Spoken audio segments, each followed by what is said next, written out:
Here it is, the 2025 Indian Roadmaster PowerPlus 112. Is this better than the other two Roadmasters that we already have? Let's find out.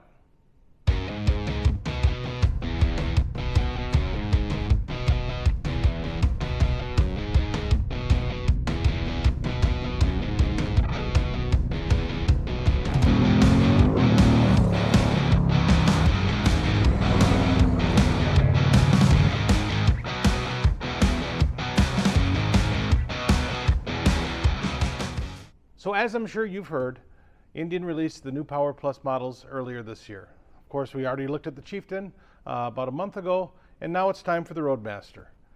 This Roadmaster in particular is the 112 PowerPlus model, so this is going to have all the cool new features that go along with this bike. Rear blind spot monitoring, rear collision avoidance. It has a link brake setup along with a brake hill assist for takeoffs and stuff like that. Really nice bike. Realistically, what this is a Pursuit with a different fairing on it. And then, of course, the addition of the new tech. I prefer a fork-mounted fairing. I just like the style of it better. I don't totally subscribe to the idea that you can get wallered out in high wind situations. That's possible, and I'm sure it's probably happened to somebody, but that's the most common argument that I get from people, and it's something that I've never experienced. Hopefully I never do, but I like the style of this better, and this is the way that I would go if I were looking at a touring bike. So with this new bike, they designed a totally new fairing. Now this fairing does pay homage to the outgoing fairing that's actually still available and came out back in 2019, but this has more of an angular look to it. There it is, definitely more aggressive. And then they also added a little bit of a touch of victory into it by adding the winglets that are on the front of the fairing as well. Now that's going to help give you some more wind protection at the higher speeds. I will say the original Roadmaster design, and not the original one that you're looking at right now, that's a 2025 Elite, but the original Roadmaster fairing did have extra pieces in the lowers that help protect you more from wind. And they went away from that, I think, in 2020 or 2019, and I think that it was actually kind of a downgrade, and they really haven't recovered from it since. The Pursuit did a really good job, and it was probably their best effort so far. Now, I haven't ridden this yet, so we'll find out together later to see if this is actually an improvement even over the Pursuit. But let's talk about a couple things on the bike first. Of course, first off, this is going to feature what we were used to, a 7-inch infotainment center from Indian. That's a ride command setup. Of course, you have your in-house navigation. You can connect your Bluetooth phone to this with a Bluetooth communicator and access Apple CarPlay feature. I still don't think there's an Android Auto part of that. Hopefully that comes maybe next year or something. We'll see what they do. But you have your traditional analog gauges up front there, and of course all the buttons on the controls are going to be stuff that we were used to for the last 5 or 6 years now. The addition on this though, because of the blind spot monitoring, your mirrors that come on the 112 version have an indicator built into them. Now you're also going to have an indicator built into the screen to tell you if there's a car in your blind spot, but you're going to have it on the mirrors. The last video when I mentioned that, someone had asked, well, does that mean you're stuck with these mirrors? Well, no, not at all. You could actually get rid of these. You can unplug this wire up from the harness. It's about, well, it must be up underneath this cowl. You have to do a little bit of tinkering, but you can unplug this mirror, add a set of stock mirrors. You're still going to get signaled in your display, so you don't need to have this LED that's on the mirror if you don't want to use that. The other thing that you're going to see that's new on this bike is that rear radar that's in the back. That's where all this stuff comes from. That's where it gathers its information. In the Dark Horse version of this bike, which that's what this is the blacked out Dark Horse. In the Dark Horse version, I don't think it's that noticeable, and I really don't think it takes away from the design of the bike. However, on some of the limited versions that have the chrome package, I do think it kind of sticks out like a sore thumb. That's just my opinion of it. Look at a couple of these shots that I got and you tell me what you think. But for that technology, they had to have something, and I guess that's what made the most sense. You're also going to get some additional lighting with these new bikes. I didn't mention that in the Chieftain review, but you do get the tail bag lights that are a nice feature. That is available as an accessory, so if you get a version that doesn't have those lights and you want that, that is something that you can add. The other thing on this bike then with the new fairing is going to be a little bit different seating position. Now this is basically a Pursuit. This is the Pursuit cockpit. You have a heated and cooled seat on this Roadmaster. The bags are the same, the trunk is the same that we're used to, but the seating position is different. Now, I like this position better. I always thought that the Pursuit and the Challenger felt like everything was so far away from me.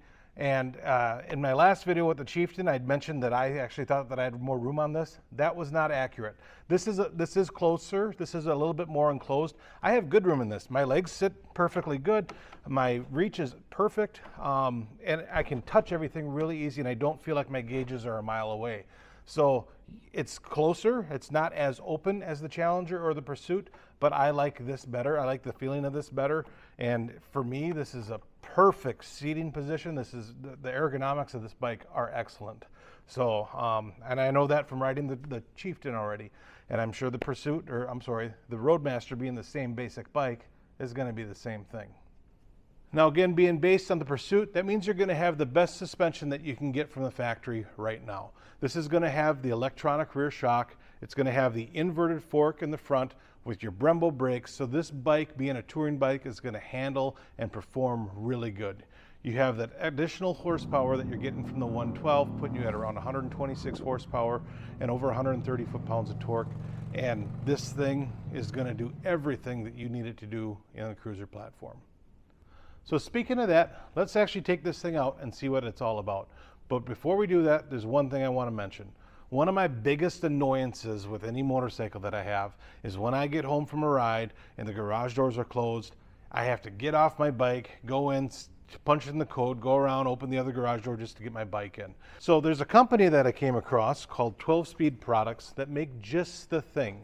And what this is this nice little tiny garage door opener that you can mount to any bike. Now, Indian does offer you an upgrade for your current Roadmaster or Chieftain or any fairing bike, so you can get that from them, but the cost of that guy is $100. This universal kit that can be mounted on pretty much any handlebar comes in at a retail price of only $40. Now, they're not sponsoring this video. This is just something that I'm mentioning because I saw these guys at AIM Expo. I reached out to them. I actually bought one from them while at the expo. I reached out to them and talked to them about working together. They did send me one of these additional ones, but I'm doing this because I think this is a really cool product. This is actually something that we're going to be carrying at the dealership too. So if you're in the area and you come into Zaco Sports Center, these things will be here, but you can get them direct, and I will have a link below so you can order them online. For $40, you can put this on any motorcycle you got, any scooter, heck, any bicycle. They actually have a different kit specifically made for bicycles, especially if you have kind of a road bike, that you can insert that other kit into the end of your bar. But really cool kit. They program very easy. They work with like 95% of the garage door openers out there. I was able to program both of my garage door openers, which are different brands, extremely easily, and the range on these are really good. This actually works better than my aftermarket home opener that I bought, which cost more money. So if you're interested in something like that, please check it out. Use the affiliate links below if you want to order one directly, because it does help the channel. It gives me a small commission on everyone that's sold through that, and I really do appreciate the support. So with that out of the way, let's get to the ride. All right, we're already running because this thing has 0 miles on it. Got to bring that Insta360 with for a couple shots. But this guy's running 0 miles. We're going to treat it pretty nice, just because, you know, this is a bike that's for sale. But we got our winglets out to give us the most wind protection. We'll adjust the windshield as needed. And yeah, let's see what this guy is all about.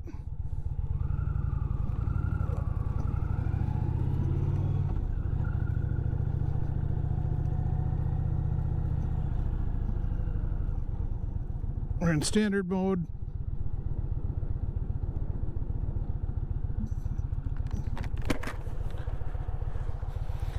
Now it's funny, I guess it's kind of working now.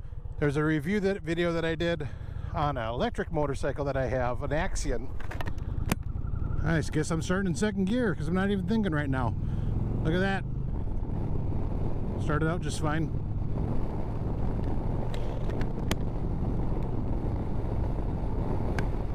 It's a quite windy day today, so we'll see how this microphone situation works. Anyways, what I was saying is I did a review on my Axion IM that has a touchscreen on it, and it does not work with these gloves. These gloves don't work super good on this, but they work pretty good, as you can see there. We'll hit some curvy roads, bop onto the highway quick, and then hit some curvy roads way back. I got a warning light on. Apparently my rear tire is not inflated to the correct amount, so that's why that's on. Just telling me that the rear tire is set a little bit low. Not a huge deal, but something to know. So you got on here tailgate warning, blind spot warning. That stuff you can turn off if you wanted to, just by touching that. Now that is turned off, we'll turn it back on, just so we can see those lights light up when we got cars or maybe other bikes in those areas. Bike feels great. The seat's comfortable. Normally my bike that I own, I have a rider backrest for it that I really like. The seat on these bikes here, you're cut in pretty good. I wouldn't need one, but I'd still want one, just so I can lean back a little more. But the more I talk, the more this helmet fogs up. That kind of sucks. Should have my other shield, and that's a dual pane shield to help that, but we're gonna make do with what we got. Let's let these cars get ahead of us a little bit so we can motor on the highway a little bit.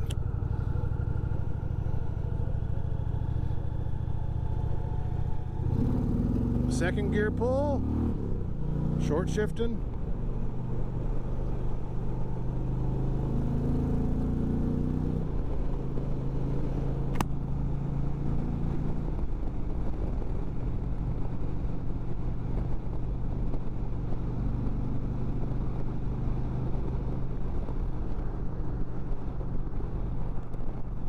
No one's ever called a 112 or even a 108 for that matter a turd. These things motor. So we're cruising 70.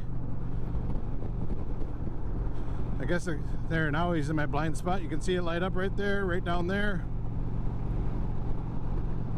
He's alongside us now, it went away, so that's how that sensor works. Which is good because this mirror, again, whoever set these up, they didn't get the mirrors quite right. At least the one on this side. And again, I got a crosswind coming this way, but and the other thing I should say is I normally don't wear a full face helmet when I ride a bike like this. I have a 3/4 open face that I normally wear, and the main reason is that that doesn't buff it nearly as bad as these full faces do. And the way this bike is set up right now, I'm not noticing anything that's annoying at all. I got a little bit on the top. I think we can go up a little bit more with this windshield. Now we're up all the way, and that little bit on the top went away. So wind protection on this is awesome. I'm not getting any air coming up like on my vintage. I got air coming up from down there. It hit me in the face like that. Nothing like that on this. Let's kick her up. Don't even have to drop a gear. You just drop the hand and she goes. Yeah, very good. This is an improvement for sure. I feel a little bit in my knees. You know, I mean, we're on a motorcycle. You're gonna get some air, but a little bit down there. But I'm not getting. My whole upper body right now is just really well protected from wind. So this fairing is doing its job well. The lowers are working good. I'm wearing not boots today. So I'm wearing shoes that definitely, my feet might be cold because it's only, what, 56 today? But everything's doing its job. So A+ on wind protection on this guy. Suspension is, yeah, just like what I expect from Indian. Suspension is superb. That's one thing I always tell people when they're coming in from a Harley, like, hey, I heard Indian does this and this and this. I'm like, well, the biggest thing I can tell you that I don't think is an opinion, it's just a fact, is their suspension is better. They have more travel. The quality of travel is better. You do not need to go buy aftermarket suspension for an Indian. It is already excellent, and that is pretty much anyone you get. Maybe the Scout you want to upgrade to the Fox shocks that they offer, but other than that, they're any of their touring bikes, especially, so anything from Springfield on up, rides just excellent. This transmission shifts like butter. Goodness. Super easy to find neutral. This is a good one. This is definitely a good one.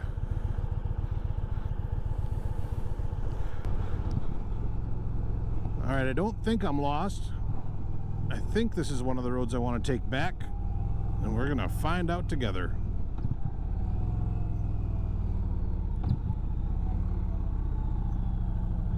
I don't know how clean this road is though.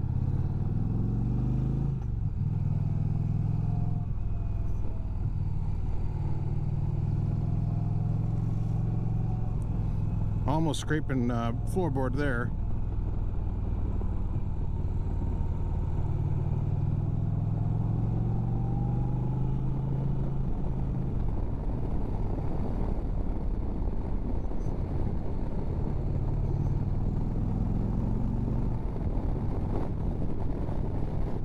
Yeah, you gotta have this windshield up, otherwise you do get quite a bit on the top of your helmet, but this windshield does a good job.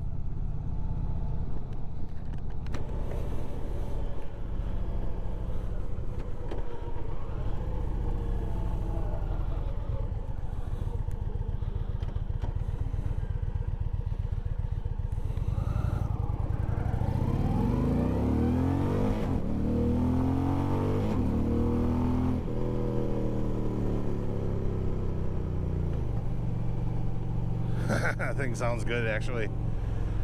Okay, it sounds good when you're like cranking on it and whatnot. I hit that rear brake though hard, and I can feel it in the front. It's kind of, that is a different thing.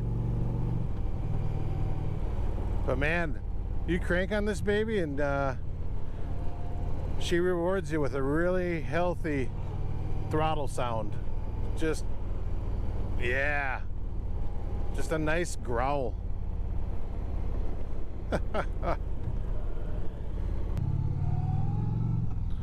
Fun piece of trivia. 30 years ago, actually it was, yeah, about 30 years ago, a little less, this road actually used to be gravel. I don't know if they were putting the new blacktop down, but anyways, I had my old 85 Grand Prix, and I thought it would be cool to go out with some buddies and fishtail it. I ended up right about there. And actually, no, that was my dad's Bonneville. That wasn't my Grand Prix. That was my dad's Bonneville. Oops. That's an 84 Bonneville rear-wheel drive car.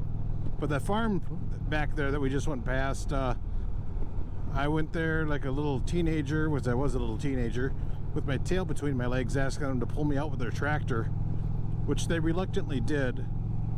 My dad wasn't too happy with the dent in the fender and stuff, but you know, learning how to drive. Sometimes you learn by making mistakes. That was definitely a mistake. Guess what? I did not do it again. So I guess I learned. Going up this rather steep hill, 5th gear, just under 50. Plenty of power. We're going to slow up here because I'm not sure how much gravel's still up here. I don't remember how curvy this road is. It's been a while. But this is an old school road. You can see that was a pretty big dip and bump right there. Man, this thing just soaked it right up. Holy cow, this ride's good.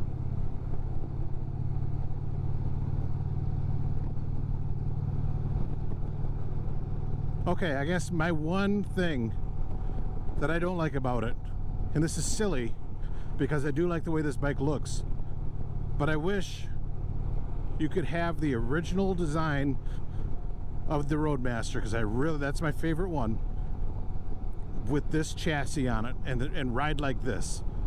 Actually, you don't even need this chassis. If there's a way you can make that one ride this good with the front end, with the brakes and all that stuff, that would be the ultimate, because I love the old school look, but man, this thing just rides so good. It handles so good. The other one is not bad, but this is just so good. These bikes are they're just so impressive. But I like the old school look. Having that 19-inch wheel, you know, it helps them handle. Having that inverted fork helps them handle, helps give them a good ride. Of course, the Brembos, the big brakes up front, help with the stopping ability, so it's better than normal.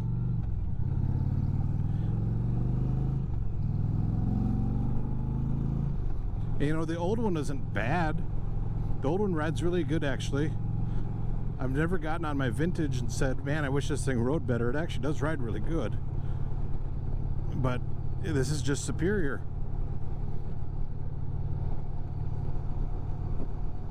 This is just better.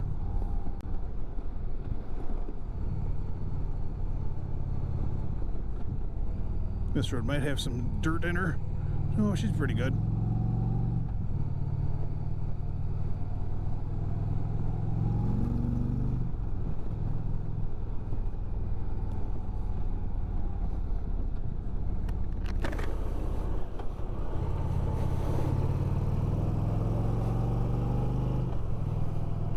Of course, I don't know what you guys can see because this is a chin-mounted camera, so my eyes are you know, probably 6 inches higher than where this camera is mounted, so you might be looking at mainly this. Can't see much of the road, I don't know. Depends on where I'm sitting.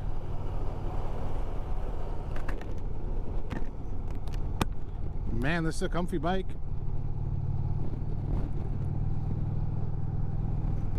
All right, now we're really hitting the wind hard right now with heading right at it. We're doing what, just around 60.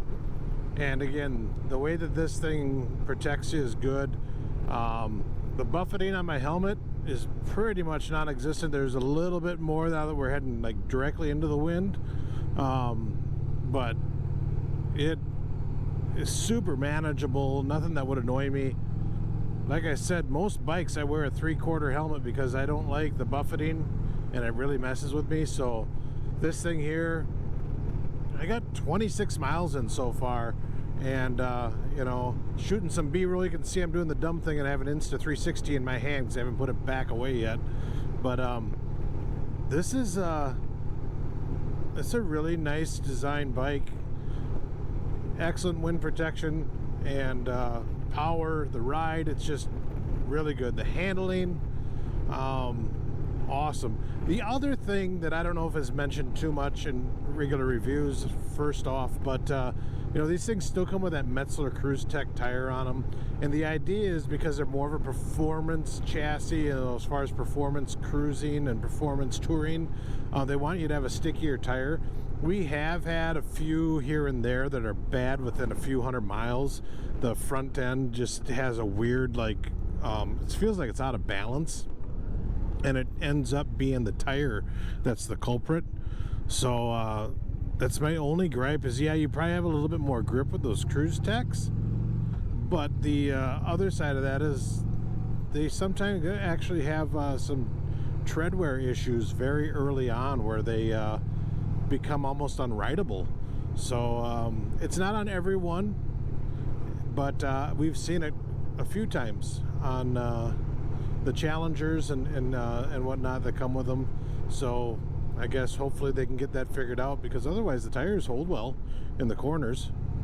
I'm not railing stuff very hard right now because I have 1.5 hands, but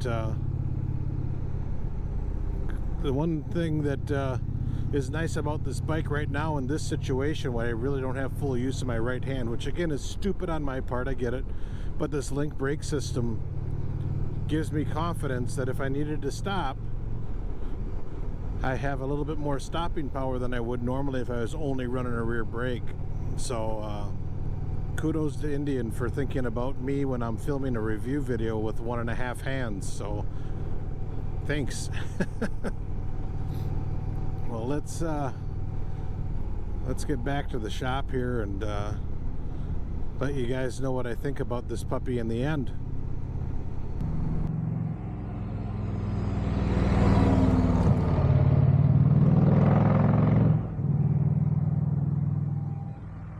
Well, and there you have it, the 2025 Roadmaster PowerPlus 112. Tell you what, this bike really did impress me. I don't know why it did. I knew what I was getting into, especially after riding the Chieftain, but there's just something about this. I don't know if it's just the day was nicer. It was windier today. It was a little bit warmer, but it was windier. I don't know what it was. This bike just really impressed me. So, pluses for this. First off, suspension. Indian always has had the better suspension when you compare it to Harley Davidson, and I think it actually even rides better than like a Honda Goldwing.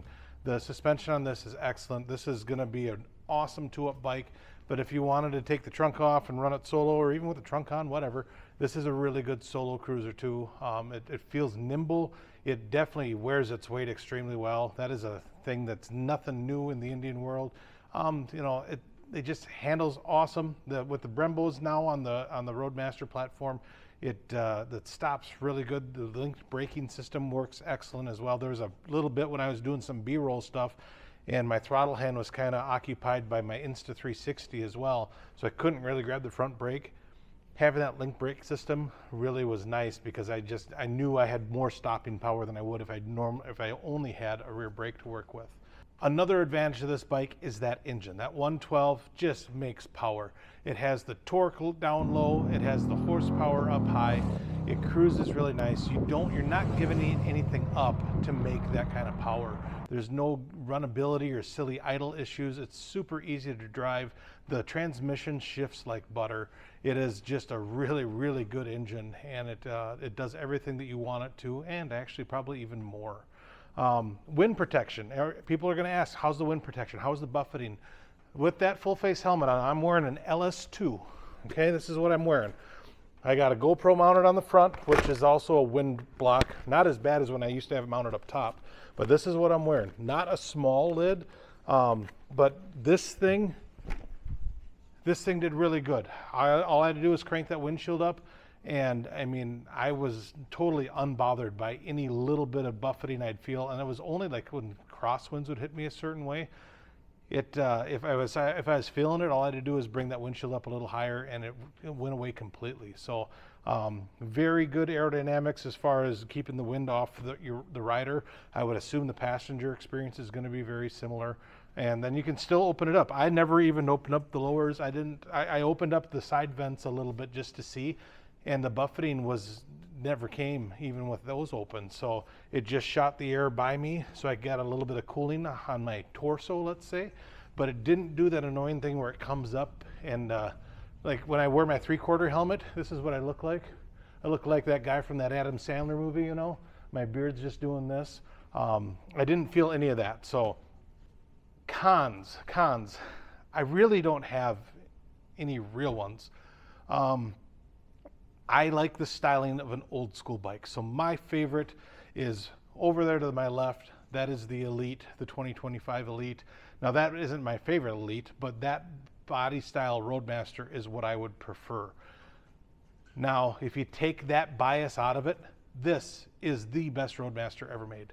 Take that bias as far as the aesthetic, this is the best one. This rides the best, this performs the best. I think this has probably some of the best wind protection that it's ever had. And it's an excellent bike. I'd say it's also probably the best performance bagger touring bike that you can get. You can compare this, the biggest competitor is going to be the Ultra. Hands down, this is going to be better than the Ultra, in my opinion. Engine performance, better. Suspension, definitely better. That's not even a question. That's not even a contest. Styling, I like Indian. I think Harley makes a great bike. I really do. I have nothing against them. I just prefer this. Unless we're talking a Springer Heritage, then I will give that win to Harley Davidson. I just wish they'd bring that back so I could buy a new one and not have to pay these big prices for a 20-some-year-old bike that's somewhat clapped out. But anyways, that's another story. One other gripe that I have, and again, this is just my opinion, is just the way this engine sounds. It doesn't have that emotional sound at idle. The engine kind of sounds a little bit ticky at times, especially when you first fire it up when it's cold. But when you give it throttle, when you're on the throttle, when you're letting it eat, it does sound really good. It has a really nice performance, just air intake growl to it, and it does sound good in those instances. And with the right exhaust system, you can get them to sound nice out the tailpipe.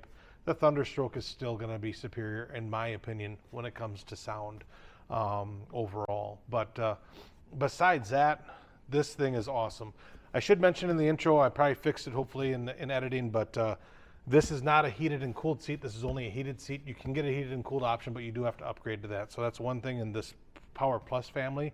None of their top tier bikes come with a heated and cooled seat. That is an upgrade. That is, I don't know, $1,200 or something like that to get that seat on it. So just wanted to correct that.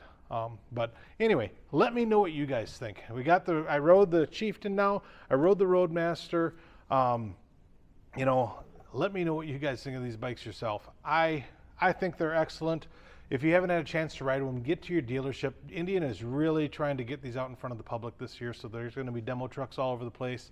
But even if your dealership that's nearest you doesn't have a demo truck, go in there and see if you can take one out for a ride. The Indian has some stuff going on where they want you to ride these bikes. They want butts on them, and I don't think you're going to be disappointed. So if you're going out to even, to look at an Ultra, ride this first. If you're going out to look at a Goldwing, and we sell Hondas. The new 50th anniversary Goldwing is really cool. And I'll tell you what, that flat six is almost an unbeatable engine. I think I prefer this a little bit, although that flat six is really good. But overall, I think I prefer this bike over the Goldwing. I think it's more intuitive on how the infotainment system works. I prefer the ride of this better. And I prefer the seating position on this more too. The Goldwing with that flat six, I feel a little bit more constrained. But if you're looking at one of them, ride one of these too. It might get you off the Honda and get you on the Indian. Not that there's anything wrong with the Honda. It's just, it's good to have choices, and it's really good when all your choices are good choices and there's not a bunch of junk out there. Thanks for watching. Let me know what you think. If you got any questions, leave them below in the comment section. And if you haven't yet subscribed, please hit that subscribe button. It really helps the channel growth. And it keeps you in tune when I do videos like this, or when I do polls asking you what you'd like to see. That's where this video came from. I asked a question about a week ago. What would you be most interested in seeing? And this took 63% of the votes. So that is why you're seeing this video right now. So that being said, there's really only one more thing to say, and that is, don't forget to enjoy the ride. Thank you. We'll see you.